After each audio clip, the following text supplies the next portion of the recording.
watching WDSU News Channel 6 on your side. Meantime, some Louisiana Republican lawmakers complain the president's stimulus plan cripples the state economy. WDSU News Channel 6 anchor LaTanya Norton breaks down the points of contention. Her story is all new at 10. This bill adds another $800+ billion to our national debt, which is debt that's going to be thrown on the backs of our children and grandchildren. Of course, we've seen a lot of it cruising down the mighty Mississippi on a working fireboat. Louisiana Congressman Steve Scalise criticizes President Barack Obama's $787 billion economic stimulus package, one that's fueled heated debate that even this vessel can't extinguish. If spending was going to solve this problem, we'd have the best economy in decades. Spending's already been tried and it's been proven to fail. It's not a good solution. What we need to do is focus on tax cuts, things that are proven to help the middle class and to help create jobs for small businesses. The second district was ranked dead last.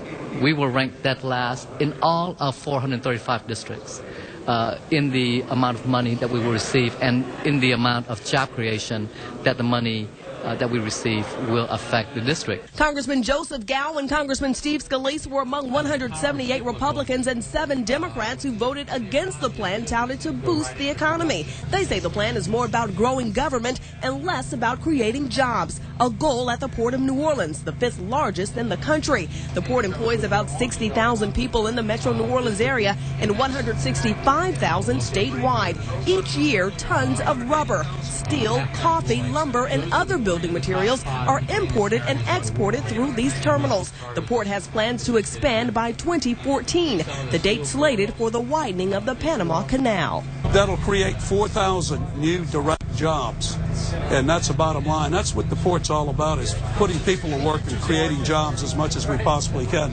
Somebody's going to get that work, and we want to be positioned to have the Port of New Orleans capitalize on that so our region gets those jobs, and those are going to be a lot of good high-paying jobs. And the question is, are we going to go out and get it, or is somebody else going to get it from us? On your side at the Port of New Orleans, LaTanya Norton, WDSU, News Channel 6. Joining Congressman Scalise and Gow, GOP Senator David Vitter also voted against the plan.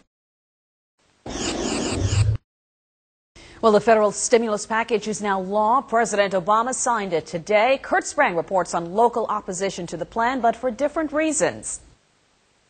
In Denver, President Obama signed the $787 billion stimulus package with applause in the room and pork protests on the steps of Colorado's Capitol.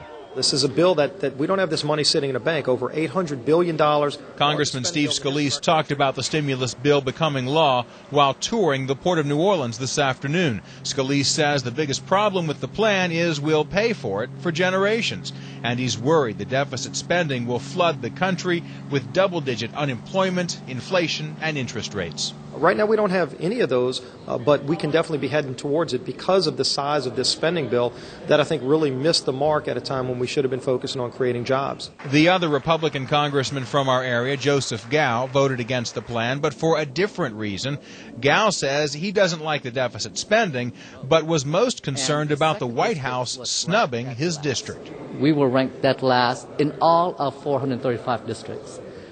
In the amount of money that we will receive and in the amount of job creation that the money that we receive. While both congressmen are watching federal spending, this afternoon's trip was all about getting more money dedicated to the Port of New Orleans. Kurt Sprang, ABC 26 News. Louisiana senators split their votes on the stimulus plan, while Congressman Charlie Melanson voted for it, saying it would save and create jobs in his district. From WNOO Television in New Orleans, this is ABC 26 News at 9 on NOLA 38. And workers with the Port of New Orleans are hoping, despite the tough economy, to get more money from Washington, D.C. Today, port workers met with Republican Congressman Steve Scalise and Joseph Gow. They also hosted a tour of the Napoleon Container Terminal, which they're hoping to expand. And they want our congressional delegation in D.C. to push for $40 million for a cold storage facility. We're the largest exporter of poultry in the United States, so it's quite significant for us to get that facility. It's a huge priority for us here at the port. That tour also included a trip to the Industrial Canal to look at the $900 million proposal to replace the locks there.